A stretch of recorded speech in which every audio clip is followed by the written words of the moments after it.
हाँ सुषमा जी बोलिए। अध्यक्ष जी, मैं कह रही थी अपने जब आपकी बारी आई तो बोलिएगा। नहीं नहीं, ये नहीं चलेगा, आप बोलिए। अध्यक्ष जी, आपकी बारी आने वाली है, इसके बाद आप बोलिएगा। आप बैठिए। नहीं, सदन का समय बर्बाद मत करिए। नहीं, अब इनको अपना बोलने का अधिकार है।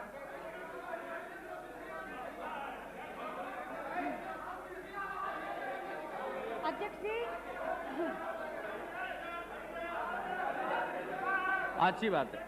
हरिजन शब्द का प्रयोग करने पर आपत्ति है। क्या? हरिजन शब्द प्रयोग पर आपत्ति है। ठीक, हरिजन की जगह दलित कर ठीक है, हरिजन की जगह पर दलित लिख लीजिएगा। तो हरिजन की जगह दलित अब लिख बैठ दिया जाइए। जाए।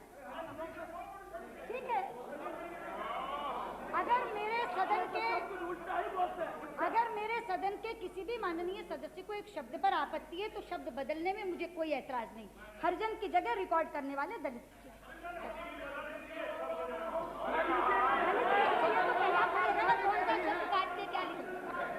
अब हो गई बात, इसमें समय क्यों इनका? क्या शब्द काट के क्या लिखना है?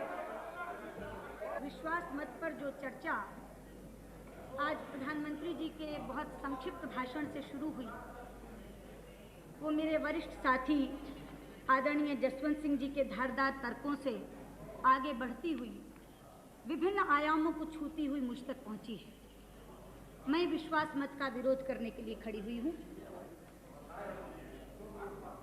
हर वक्ता ने चर्चा की शुरुआत जनादेश की व्याख्या करते हुए की। दो परस्पर विरोधी व्याख्याएं इस सदन में जनादेश की रखी गई हैं। सत्ता पक्ष का कहना है कि यह जनादेश गठबंधन की सरकार के लिए था, कोएलिशन के लिए था।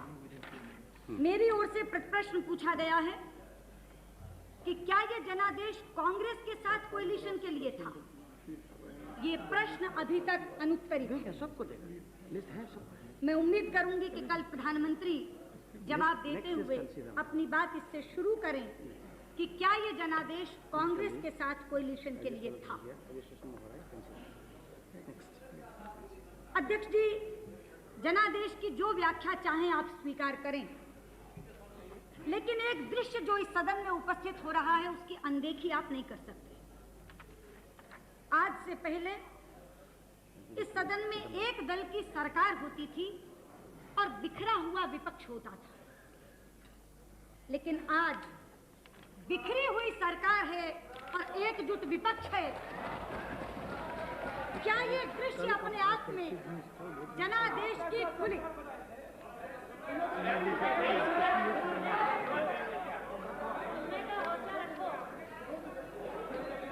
अध्यक्ष जी, क्या ये दृश्य अपने आप में जनादेश की अवहेलना की खुली कहानी नहीं कह रहा? लेकिन अध्यक्ष जी, ये इतिहास में पहली बार नहीं हुआ जबकि राज्य का सही अधिकारी अपने राज्याधिकार से वंचित कर दिया गया। त्रेता में यही घटना राम के साथ घटी थी। राज तिलक करते करते वनवास दे दिया गया।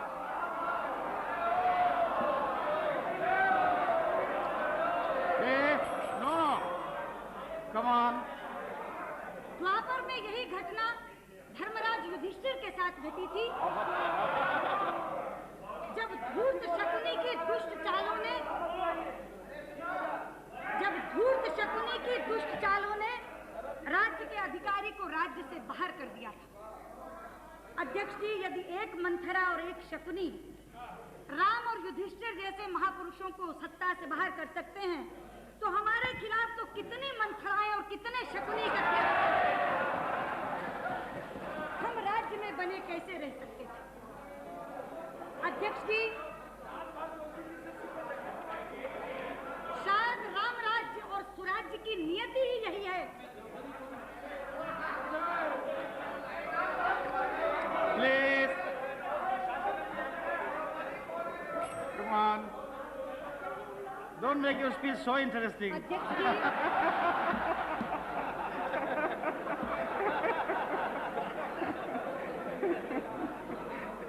अध्यक्ष जी, राम राज्य और सुराज्य की शायद नियति खूबसूरती ही ये है कि वो एक बड़े झटके के बाद मिलता है, और इसीलिए मैं पूरे विश्वास से कहना चाहती हूँ, पूरे विश्वास से कहना चाहती हूँ कि जिस दिन 28 तारीख की दोपहर को मेरे आदरणीय नेता अटल बिहारी वाजपेयी ने इस सदन में प्रधानमंत्री पद से अपने त्याग पत्र की घोषणा की थी, हिंदुस्तान में उस दिन राम राज्य की भूमिका तैयार हो गई।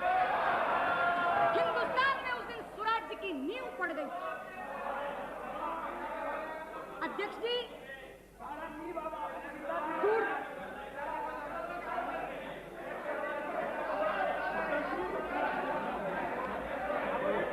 Order please order. अध्यक्ष जी, दूरदर्शन के सामने जीवंत प्रसारण देखने वाला हिंदुस्तान का वो मतदाता उनके त्याग पत्र की घोषणा के साथ करहा उठा था, ये अन्याय हुआ है, अन्याय हुआ।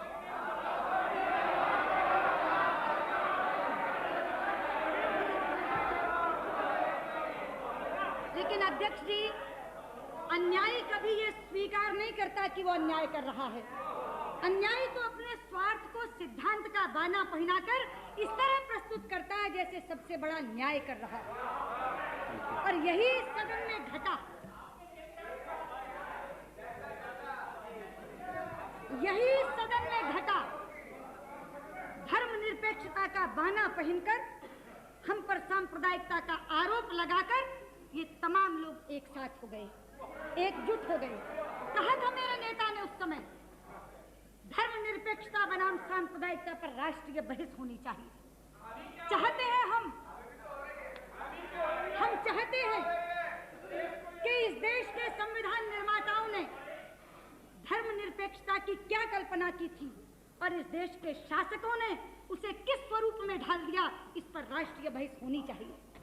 अध्यक्ष जी, हम सांप्रदायिक हैं, हाँ हाँ हाँ हाँ, हम सांप्रदायिक हैं क्योंकि हम वंदे मातरम गाने की वकालत करते हैं। हम सांप्रदायिक हैं क्योंकि हम राष्ट्रीय ध्वज के सम्मान के लिए लड़ते हैं। हम सांप्रदायिक हैं क्योंकि हम धारा 370 को समाप्त करने की मांग करते हैं। हम सांप्रदायिक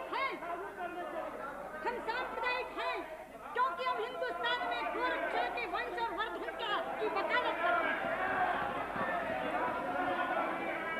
हाँ अध्यक्ष जी, हम सांप्रदायिक हैं क्योंकि हम हिंदुस्तान में समान नागरिक संहिता बनाने की बात करते हैं। हम सांप्रदायिक हैं अध्यक्ष जी क्योंकि हम कश्मीरी शरणार्थियों के दर्द को जबान देने की बात करते हैं।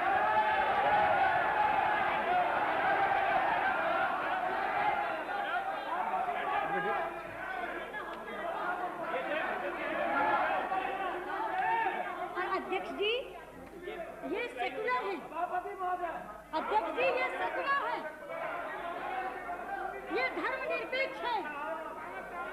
दिल्ली की सड़कों पर 3000 सिखों का कत्लेआम करने वाले ये कांग्रेस वाले सेकुलर। अध्यक्ष जी, आप तो साक्षी हैं। सुनिए, भगवती जी को बोलिए। क्या व्यवस्था है? मैं हिंदू नहीं हूँ, मुझको मंदिर जाने से रोका गया। और इसमें क्या व्यवस्था है?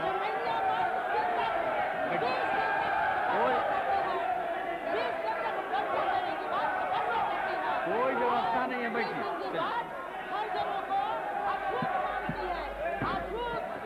कोई व्यवस्था का प्रश्न नहीं है, चलिए। अध्यक्ष जी, मैं भगवती देवी जी की जानकारी के लिए बता दूं, भारतीय जनता पार्टी ने तो राम मंदिर का शिलान्यास एक हरिजन से करवाया था। कौन रोकता है?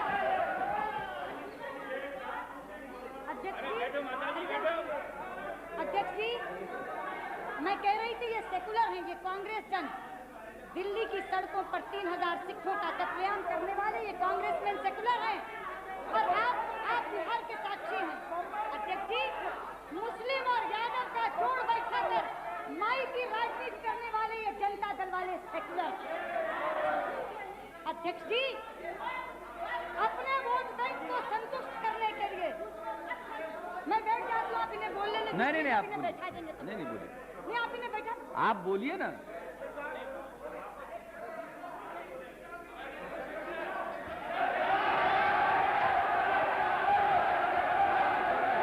नहीं नहीं, ये ठीक नहीं, बैठिए प्लीज, बैठिए बैठिए बैठिए, आप बोलिए।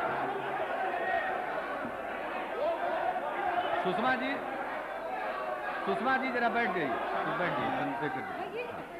हाँ क्या? सभापति जी, मैं नहीं जानता कि सदन में कितने अध्यक्ष काम कर रहे हैं। मैं केवल आपसे निवेदन कर रहा था कि कोई सदस्य अगर बोल रहा हो तो दूसरे सदस्यों को कम से कम हमारे जैसे लोगों को ये अनुमति देनी चाहिए कि उनकी बात हम सुन सकें।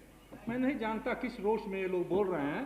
आपसे बहुत से रोष वालों को मैंने देखा है, ये रोष हमको नहीं दिखा है। इसलिए मैं तो सभापति जी को ये कह रहा था, जब सुषमा जी बोल रही हैं तो उनकी बात को सुनना चाहिए और जिनको उत्तर देना हो उनको उत्तर देना चाहिए। मैं ये निवेदन कर रहा था। और ये जय श्री राम वाली जगह नहीं है, सदन है, इसकी महत्ता आप भी समझा कीजिए। जो श्रीमती सुषमा स्वराज बोल रही है वही रिकॉर्ड पर जाएगा, कोई दूसरी बात रिकॉर्ड पर नहीं जाएगी। बगैर इजाजत के कोई बोले उसकी कोई दर्ज नहीं की। बात सारे सदन को समझ आ जाए तो मैं शांति से अपनी बात कह सकती हूँ। हाँ सुषमा जी बोलिए। अध्यक्ष जी, मैं कह रही थी अपने, जब आपकी बारी आई तो बोलिएगा। नहीं नहीं, ये नहीं चलेगा, आप बोलिए। अध्यक्ष जी, आपकी बारी आने वाली है, इसके बाद आप बोलिएगा, आप बैठिए। नहीं, सदन का समय बर्बाद मत करिए। नहीं, अब इनको अपना बोलने का अधिकार है।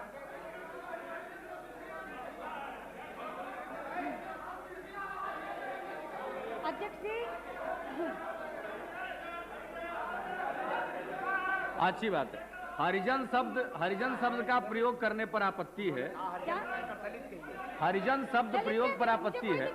ठीक, हरिजन की जगह दलित कर- ठीक है, हरिजन की जगह पर दलित लिख लीजिएगा। तो हरिजन की जगह दलित अब लिख बैठ दिया जाइए। जाए। ठीक है।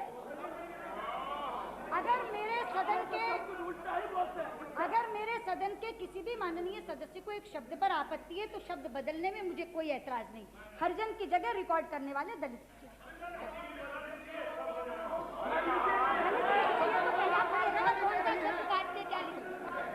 अब हो गई बात, इसमें समय क्यों इनका? क्या शब्द काट के क्या लिखना है? हाँ, अध्यक्ष जी, मैं इनके सेकुलर क्रेडेंशियल्स का जिक्र कर रही थी। आप बोलते जाइए।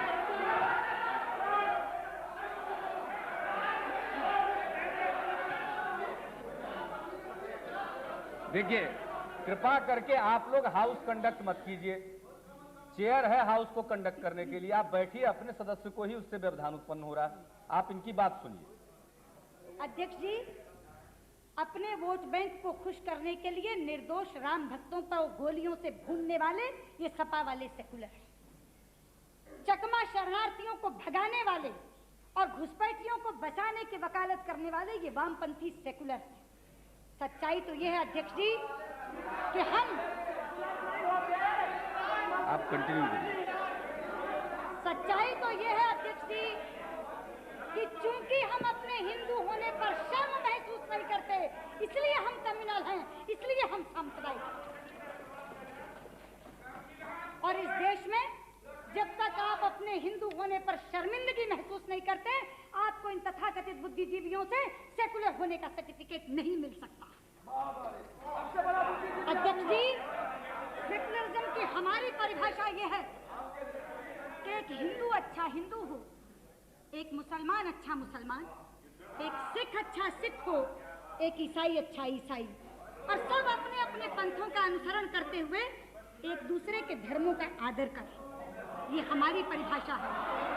लेकिन इनका सेकुलरिज्म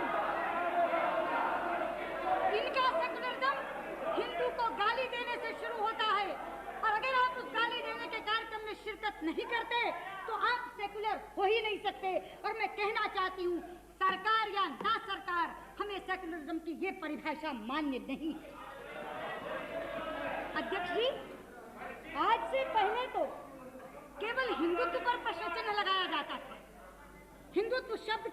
मायने पूछे जाते थे।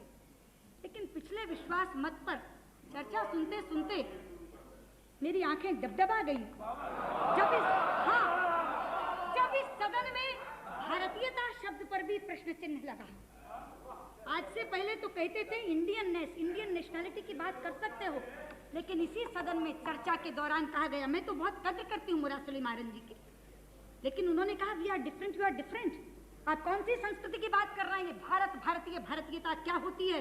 मुझे था शायद इनमें से कोई बोलेगा। एक उम्मीद चंद्रशेखर जी से जरूर थी, पता नहीं क्यों कौरवों की सभा के भीष्म पितामह की तरह आप भी मौन साधे रहे। अध्यक्ष जी, no, I'm not yielding. No, she is not yielding. Please take your seat. All the time you get up and start speaking something. What is this? No, I have seen you. All the time you get up. Please take your seat. No. अध्यक्ष जी, मैं अपने मित्र अध्यक्ष जी, मैं अपने मित्र मुरासली मारन जी से बहुत अदब से ये कहना चाहूंगी, भारतीयता के माने कहीं पूछने जाने की जरूरत नहीं है। अरे भारतीयता का अर्थ यही है कि भंगड़े से भरतनाट्यम तक सारे नृत्य भारतवर्ष के नृत्य हैं।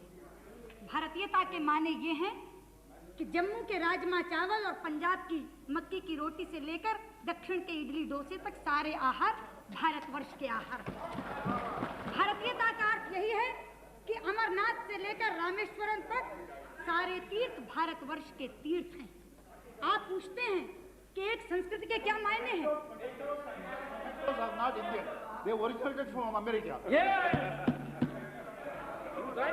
अध्यक्ष जी, एक संस्कृति के मायने यही हैं कि शिव का भक्त अमरनाथ का जल लेकर रामेश्वरम के पैर पखारता है।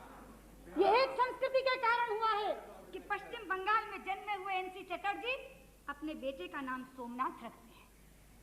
यही है एक संस्कृति, यही है एक संस्कृति, यही है भारतीय, यही है एक संस्कृति, यही है एक संस्कृति। मुझे संस्कृति का उदाहरण कहीं शब्दकोशों में देखने की जरूरत नहीं है, वो इस सदन में परिलक्षित होती है। लेकिन अध्यक्ष जी, सवाल ये है कि ये किसी सांप्रदायिकता के नाम पर इकट्ठे नहीं हुए हैं, ये भी एक ओढ़ा हुआ बाना है। ये इकट्ठे हुए हैं अपने गुनाहों के कारण, ये इकट्ठे हुए हैं एक दूसरे को बख्श देने की सौदेबाजी के कारण। जी हाँ, ये अपने अपराधों के बेपर्दा होने के भय से इकट्ठे हुए हैं। अध्यक्ष जी, ये सांप्रदायिकता के नाम पर हुई साझेदारी नहीं है। अध्यक्ष जी, ये चारा कांड और हवाला कांड की साझेदारी है। अध्यक्ष जी, तू मुझे माफ कर, मैं तुझे माफ करूं के सिद्धांत की साझेदारी है।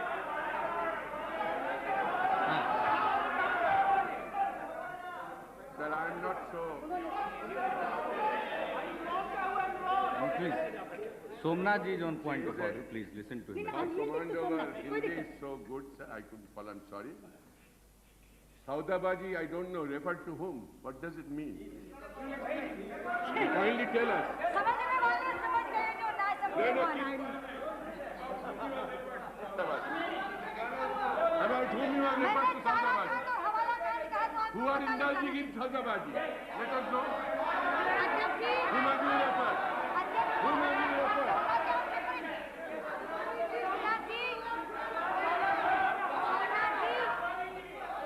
जब मैंने संकेत में कहा, जब मैंने संकेत में कह दिया ये चारा कांड और हवाला कांड की साझेदारी है, तो सोमनाथ जी को उठना ही नहीं चाहिए, इशारा समझना चाहिए मैं किसकी साझेदारी की तरफ जिक्र कर रही हूँ। अध्यक्ष जी, ऐसे ही नहीं हुआ कि कॉमन मिनिमम प्रोग्राम में एक शब्द करप्शन के पेंडिंग केसेस के बारे में नहीं है, ये ऐसे ही हो गया।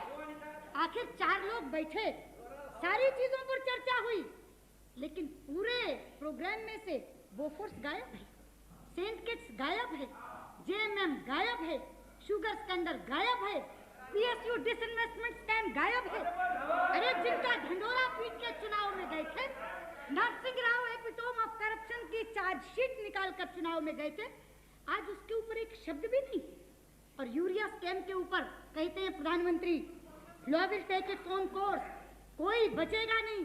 केवल मुक्के मारकर कह देने से ये नहीं होगा अध्यक्ष जी, आचरण क्या बोलता है ये देखने वाला है। आज भी यूरिया स्कैम में अफसर पकड़े गए हैं, लेकिन दोनों के रिश्तेदार अभी नहीं पकड़े गए। 5 दिन का समय दिया गया, आखिर क्यों? इसलिए मैं कहती हूँ ये साझेदारी सांप्रदायिकता के नाम पर नहीं हुई है, ये साझेदारी एक दूसरे को माफ करने के सिद्धांत के नाम पर की गई साझेदारी। अध्यक्ष जी ये कहते हैं, रामविलास पासवान कहते हैं ये सरकार चलेगी। आज यहाँ कहा जाता है ये सरकार चलेगी नहीं, दौड़ेगी, 5 साल तक रहेगी। अरे मैं पूछना चाहती हूँ अध्यक्ष जी, मैं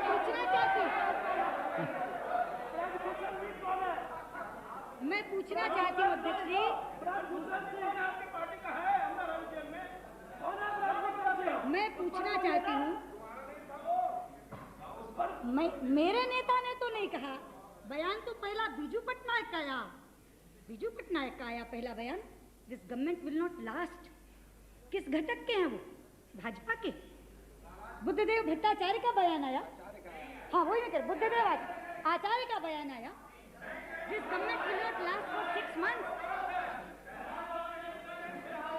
वो किस घटक के हैं? भाजपा के। नरसिंह राव जी के हवाले से खबर छपी। एक मिनट, वासुदेव आचार्य का आपने नाम लिया है, वो खड़े हैं। एक मिनट, वासुदेव आचार्य का आपने नाम लिया, वो खड़े हैं आप। हाँ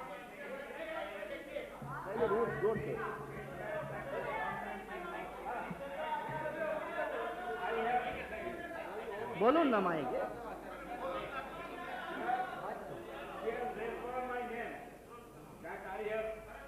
I have said that this government would not last more than 6 months. Immediately, I was surprised to see such a statement made by me, because I have not made any reporter. I have not made any statement. I have issued Okay, my thank you. final You have statement. clarified your It position, appeared- please. Sir, it appeared on 5th of June. My denial statement. She should not have referred to my name, that I have made such statement. अगर वो I have deny not करते made तो any deny Okay, you have clarified your position. Please take your seat now. In spite of that, she is referring my name. That Okay, I have you made stand such corrected. statement. अध्यक्ष जी मुझे correct करने की क्या जरूरत है? पहली statement छपी, उसका जिक्र मैंने कर दिया, डिनायल इन्होंने किया, उसका जिक्र हाँ, इन्होंने कर आगे दिया, बढ़िए। दोनों चीज रिकॉर्ड पर आ जाएगी। आगे बढ़िए। नरसिंह राव जी के हवाले से कहा गया कि चुनाव के लिए 7 महीने से एक साल के बीच में तैयार रहना चाहिए। ये बयान भाजपा की तरफ से तो नहीं आया। इतने अंतर विरोधों के साथ जो सरकार चल रही है, क्या सांझ है नारायण दत्त तिवारी और मुलायम सिंह यादव में? मैं पूछना चाहती हूँ, क्या सांझ है? आ गए बीजू पटनायक जी, क्या सांझ है आदरणीय बीजू पटनायक जी आप में और जेबी पटनायक में? नहीं, इधर एड्रेस करिए आप। नहीं अध्यक्ष नहीं जी, नहीं, सुषमा जी आप इधर एड्रेस करिए। चारे और खाद के अलावा क्या सांझ है राम लखन सिंह यादव और लालू यादव में? क्या सांझ है ममता बनर्जी और सोमनाथ चटर्जी में? मैं पूछना चाहती हूँ, उत्तराखंडी महिलाओं के सम्मान का सौदा करके नारायण दत्त तिवारी मुलायम सिंह के बगल में क्यों बैठे? तमिलनाडु के हितों की अनदेखी करके करुणानिधि ने देवे गौड़ा को नेता क्यों स्वीकार किया? अपने घरों की पीड़ा भूलकर, ममता जी अपने घरों की पीड़ा भूलकर आप सोमनाथ जी के साथ मतदान कैसे कर रही हैं? हाँ ठीक है, ठीक। बहुत अच्छा। मैं एक बात कहती हूँ। ममता जी आपको बोलना है, इसके लिए एडवांस नोटिस देने की कोई जरूरत नहीं है, उनको बोल लेने दीजिए। ठीक है, आपका नाम आपकी पार्टी से आएगा तो बोल लीजिएगा, अभी उनको बोल लेने दीजिए। मैं बताना चाहती हूँ अध्यक्ष जी, मैं नाम क्यों ले रही हूँ? मुझे वो दृश्य जस्ता तक याद है, मेरी आंखों में बसा हुआ है। मैं राज्यसभा की दर्शक दीर्घा में बैठी थी, इसी सदन में नरसिंह राव जी की सरकार के खिलाफ अविश्वास प्रस्ताव पर मतदान हो रहा था। मैं वहां से बैठी देख रही थी, एक व्हील चेयर के ऊपर ममता जी को लाया गया था, यहीं बैठी थी वो, चोटों से आए बुखार के कारण कांप रही थी। बराबर में बैठी 2 सांसद महिलाओं ने उन्हें लाल कंबल उड़ाया था। वहां बैठी हुई मैं उस समय कम्युनिस्टों की हिंसक प्रवृत्ति को कोस रही थी। मुझे मालूम है ममता जी के विरोध के स्वर बहुत मुखर होते हैं, लेकिन हम उनके विरोध के अधिकार को मान्यता देते हैं, हम उनके विरोध के अधिकार को स्वीकृति देते हैं, हम उनकी आवाज को गैर करने के लिए उन पर हमला नहीं करते। इसलिए पूछना चाहती हूँ ममता जी से आज कि इस सदन में सीपीएम के साथ बैठकर मतदान करेगी और पश्चिम बंगाल में जाकर उनके विरोध की राजनीति करेंगी। ये कैसी सांझ है ममता जी, ये कैसा गठबंधन, अंतर विरोधों से भरा हुआ कितना देर समय और लेंगे? अभी तो हमारी पार्टी का बहुत समय, अटल जी के लिए मैं बहुत समय छोड़ूंगी, थोड़ा सा तो बोल लेंगे। जो पॉजेज आ रहे हैं वो टाइम तो काट दीजिए, पॉजेज का टाइम काट दीजिए। कितनी देर मुझे खाली मौन खड़े रहना पड़ेगा? अध्यक्ष जी, अरे ध्यान से सुनिए तब जवाब दीजिएगा। जहाँ तक अंतर विरोधों का ताल्लुक है, केवल इस तरफ बैठी शख्सियतों में ही अंतर विरोध नहीं है, इनके कार्यक्रम से जो अंतर विरोध झलकता है उसका तो कहना ही क्या। टाइम के अंदर, अपनी पार्टी के टाइम की सीमा में। हर पार्टी वाले ने अपने समय से दुगना समय लिया, मेरी पार्टी का तो समय भी बकाया है। क्यों ये लोग उतावले हो रहे? कोई बात गलत कह रही हूँ, कोई तथ्य से परे कह रही? अध्यक्ष जी, मैं जिक्र कर रही थी कि केवल व्यक्तियों में अंतर विरोध नहीं है, जो कार्यक्रमों में अंतर विरोध झलकता है वो तो माशाअल्लाह। जब इनका प्रोग्राम आया, मिनिमम प्रोग्राम, मैंने उसको आदि से अंत तक पढ़ा। एक बार मुझे लगा कि कुछ गलत पढ़ा गया, ये हो नहीं सकता। मैंने उसको दोबारा पढ़ा और पढ़ने के तुरंत बाद मेरे मुंह से निकला, वहां भारत के कम्युनिस्ट साथियों, तुमने लेनिन से येल्त्सिन तक का सफर एक ही सप्ताह में पूरा कर लिया। अध्यक्ष जी, कोलिशन के कंस्ट्रेंट्स तो मैं समझ सकती हूँ, कोलिशन के कंस्ट्रेंट्स होते हैं, मजबूरियां होती हैं, कुछ चीजों को बरतरफ रखना पड़ता है, कुछ चीजों में साझेदारी करनी पड़ती है, मगर कोई शीर्षासन करके कलाबाजी खा जाएगा इसकी उम्मीद नहीं। अध्यक्ष जी, इसमें लिखा है इंश्योरेंस सेक्टर निजीकरण उसका कर दिया जाएगा और फॉरेन कंपनी तक के लिए खोल दिया जाएगा। मैं तो हैरान हुई, क्योंकि 1 साल पहले की बात मुझे जस की तस याद थी। कहाँ गए चतुरानंद मिश्र? अध्यक्ष जी, आपके माध्यम से बताना चाहती हूँ, मैं राज्यसभा में याचिका समिति की अध्यक्षा थी, कमेटी ऑन पिटीशंस की चेयरपर्सन थी। हमारी समिति के सामने एक याचिका दायर की गई, एक पिटीशन प्रस्तुत की गई, जिसमें यह लिखा गया था कि LIC, GIC इंश्योरेंस सेक्टर को जो प्राइवेटाइज करने की एक सिफारिश मल्होत्रा कमेटी की तरफ से आई है वो लागू न की जाए। ये थी वो पिटीशन। और मैं आपको चौंका दूं ये बात कहकर, वो पिटीशन किसी और ने काउंटर साइन नहीं की थी, एक MP को प्रस्तुत करनी पड़ती है। ये संयोग है कि चतुरानंद मिश्र राज्यसभा से मेरे साथ लोकसभा में आए हैं, 2-4 दिन में शायद कैबिनेट के मंत्री भी बनने वाले हैं। वो पिटीशन काउंटर साइन की थी चतुरानंद मिश्र ने। और अध्यक्ष जी, मुझे कहा गया था कि अगर ये इंप्लीमेंट कर दी गई रिपोर्ट तो ये पिटीशन इनफ्रक्चुअस हो जाएगी, इसलिए कम से कम इंटरिम डायरेक्शन गवर्नमेंट को दी जाए कि ये इंप्लीमेंट नहीं हो। पिटीशन कमेटी के अध्यक्षा के नाते मैंने सरकार को डायरेक्शन दी थी कि जब तक इस कमेटी की रिपोर्ट नहीं आ जाए, हम बहुत जल्दी इस कमेटी की रिपोर्ट देंगे, तब तक मल्होत्रा कमेटी की सिफारिशें लागू न की जाए। और इस याचिका समिति ने इस याचिका पर रिपोर्ट देने से पहले सारी पॉलिटिकल पार्टीज के लोगों को बुलाया, सारे राजनीतिक दल के प्रतिनिधि आए थे। इसमें क्या गलत कह रही हूं?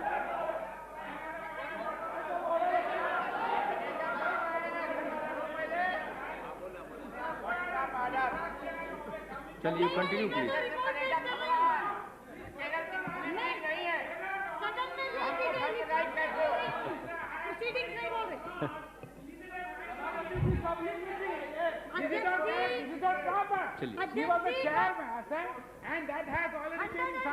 Report Honorable lady member was not referring to the report.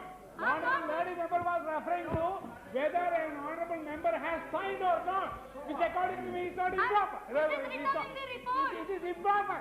You can very well refer to the report, but you will never refer to whether a member has signed or not. No. Sir, this may not be a permission. Please take your seat. There is no point in your point of order. मैंने ये कहा है ना कि मैंने different political parties को बुलाया था, ये रिपोर्ट में लिखा है। The committee also had the views of different political parties on this issue. No, she is speaking within her party time. अध्यक्ष जी, बिना वजह के व्यवस्था के प्रश्न अगर उठेंगे, She is speaking within her party time. एक भी चीज गलत नहीं बोल रही हूँ। वो बोले अब उनके पार्टी का बहुत ज्यादा समय बचा हुआ है। अध्यक्ष जी, We can't help it. No. मैं रिपोर्ट से पढ़ रही हूँ।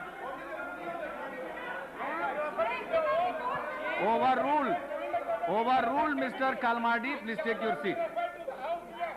I have already overruled. Okay, Sushma ji. अध्यक्ष जी, मैं एक शब्द रिपोर्ट में से पढ़ रही हूँ। मैंने ये कहा ना कि कमेटी ने डिफरेंट पॉलिटिकल पार्टीज को बुलाया था, ये रिपोर्ट में लिखा है। The committee also has the view of different political parties on this issue. आगे जिसने जो कहा है वो रिपोर्ट में से पढ़ रही हूँ। 102वीं रिपोर्ट जो सदन में लेकर चुकी हूँ, सदन पटल पे रख चुकी हूँ, जो पब्लिक प्रॉपर्टी है, जिसे हिंदुस्तान का कोई नागरिक पढ़ सकता है, आप भी पढ़ सकते हैं, उसमें से रिफर कर रही हूँ। मैंने सब पॉलिटिकल पार्टीज को बुलाया था और इस अध्यक्ष जी, इस समिति के सामने नहीं, ठीक बात है।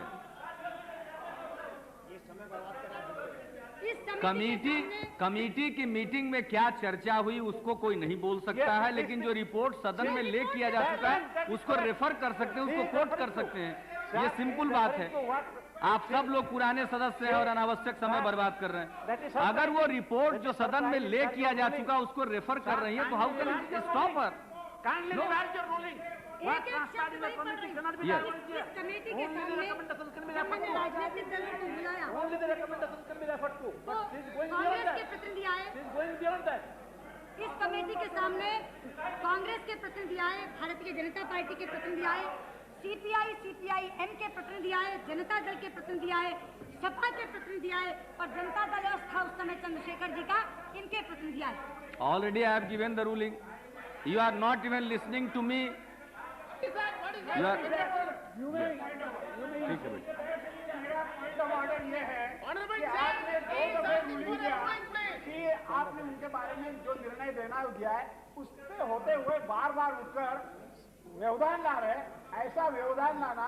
अब आप व्यवधान मत लाइए, बैठ जाइए। अब वो तो व्यवधान ला ही रहे हैं, उनको तो ओवररूल कर दिया, उनके आगे बढ़िए। अध्यक्ष जी, मैंने बताया कि ये सब प्रतिनिधि आए, इन्होंने अपने अपने व्यू पॉइंट रखे। केवल कांग्रेस के श्री रामचंद्र जिचकर ने ये कहा कि ये निजीकरण के लिए खोल देना चाहिए और बाकी तमाम पार्टियों ने इसका विरोध किया। अब मैं आपके सामने पढ़ना चाहती हूँ।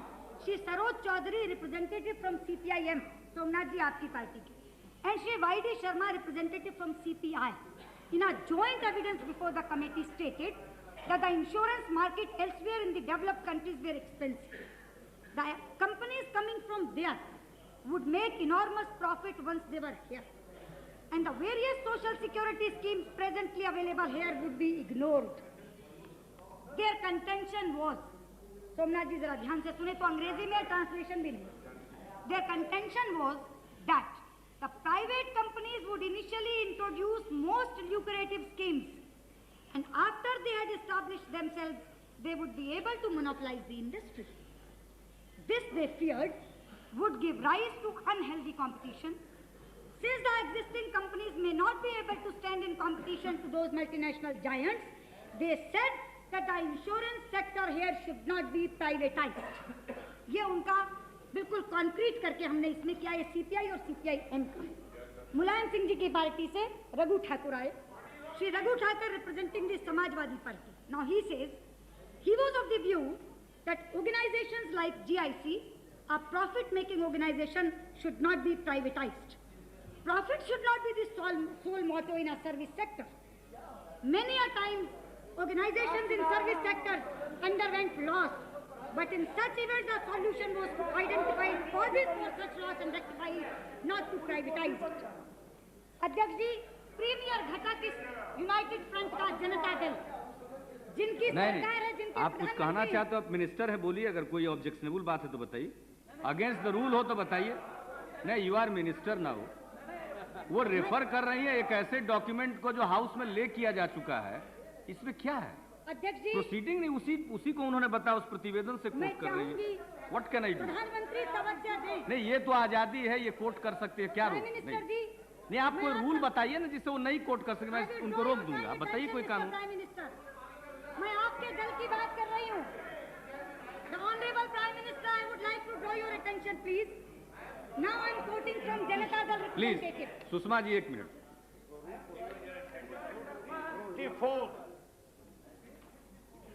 354 आप पढ़िए, काउंसिल की बात यहाँ नहीं हो सकती है। ये काउंसिल की बात है हमारा, ये पिटीशन कमेटी की रिपोर्ट है। Council means Rajya Sabha. ये राज्यसभा का प्रोसीडिंग की बात कर रही है। प्रीवियस परमिशन नहीं लिया हुआ है। ये कहाँ यहाँ रिलेवेंट है? It's a report. अध्यक्ष जी, अब मैं इस यूनाइटेड फ्रंट के प्रीमियम घटक जनता दल के रिप्रेजेंटेटिव की बात पढ़ रही हूँ, जिनकी सरकार है, जिनके प्रधानमंत्री हैं, and no less a person than Madhu Dandavate came before the committee. अब उनका एविडेंस है। श्री मधु Dandavate, representing Janata Dal, he mentioned that it was the experience world over that in sectors where social obligations were to be met, privatization had not achieved the purpose. When one thought of public sector, the need to meet social obligations was paramount, and one such sector was the insurance sector. He stressed, I'll repeat, he stressed that sectors which had social obligations and had to look into the development aspect should be retained in public sector. GIC, according to him, was one such sector. And so, any move to privatize it should be voiced against across the board by people in all walks of life. मैं देवे गौड़ा जी, सोमनाथ चटर्जी और चक्रानंद मिश्र को सुनाकर दोबारा कहना चाहूंगी, मेरी party का पॉलिसी तो भारतीयों के लिए खोल दो, फॉरेनर्स के लिए मत खोलो, लेकिन आपकी पार्टी का पॉलिसी पढ़कर सुना रही हूँ। आपको तो you should be happy with this program. नहीं, मैं तो आपके शीर्षासन की बात कर रही हूँ, जो कलाबाजी खाई है सत्ता की अंधी दौड़ में, मैं उसकी बात कर रही हूँ। इस वाक्य को पुनः पढ़ना चाहूंगी। मैं इस बात को फिर से पढ़ना चाहूंगी। He stressed. He also said, मैं इसको दोबारा से पढ़ना चाहूंगी। आप पढ़ चुके हैं एक बार। According to him was one such sector, and so any move to privatize it should be voiced against across the board by people in all walks of life. मैं इसको केवल ये पढ़ के बता रही हूँ कि सत्ता की दौड़ में मदहोश होकर आदमी इतनी उलटबाजी भी खा सकता है कि 50 साल तक जिन नीतियों को लेकर आपने राजनीति की है, आज वो राजनीति टोटल की टोटल, एब्सोल्यूट की एब्सोल्यूट आप छोड़ देंगे सिर्फ इसलिए कि सत्ता लोलुपता की दौड़ में या एंटी बीजेपी स्टांस के अंदर आपको कांग्रेस के साथ बैठना है, आपको जनता दल के साथ बैठना है। इसलिए मैं आपसे कह रही हूँ अध्यक्ष जी, यहाँ सदन में ये छोड़ सकते हैं, लेकिन बाहर जब अपने अपने क्षेत्रों में जाएंगे, इनका कार्यकर्ता इन्हें छोड़ने नहीं देगा और ये अंतर विरोध इस सरकार को गिराने का कारण बनेंगे। रामविलास पासवान कहते, शरद यादव अभी कह रहे थे नहीं ये सरकार तो चलेगी, नरसिंह राव जी ने आज कह दिया चलेगी। अरे भाई, नरसिंह राव तो मौन साधे बैठे हैं, भूमिका निभा रहे हैं ये, और ये शरद पवार की भूमिका नहीं निभा रहे, ये ललिता पवार की भूमिका निभा रहे हैं। इसलिए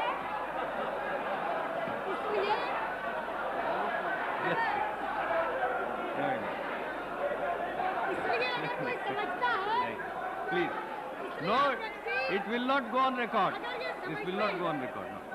इसमें तो कुछ गलत नहीं कहा। इसमें शरद पवार नहीं, ललिता पवार पर आक्षेप है, इसलिए इसको बदलिए। ये ठीक है अध्यक्ष जी, मैं तो हो गया, एक्सपंज हो चुका। नो ये एक्सपंज किया जा चुका है। इसलिए अध्यक्ष जी, प्लीज। अगर इसमें शरद पवार को तो कोई आपत्ति नहीं। मैं भाई शरद यादव से कहना चाहूंगी, Lalita Pawar. What is unreasonable in it? If it is her experience about him, why should you हाँ, not? आपका बहुत बहुत धन्यवाद चंद्रशेखर जी, आपका बहुत बहुत प्यार है।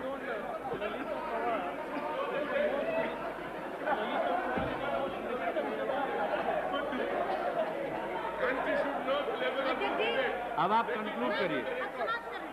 मैं इसलिए भाई शरद यादव से कहना चाहूंगी कि ये प्रयोग नया नहीं है। मैं भाई शरद यादव से केवल इतना कह रही थी, ये प्रयोग नया नहीं है।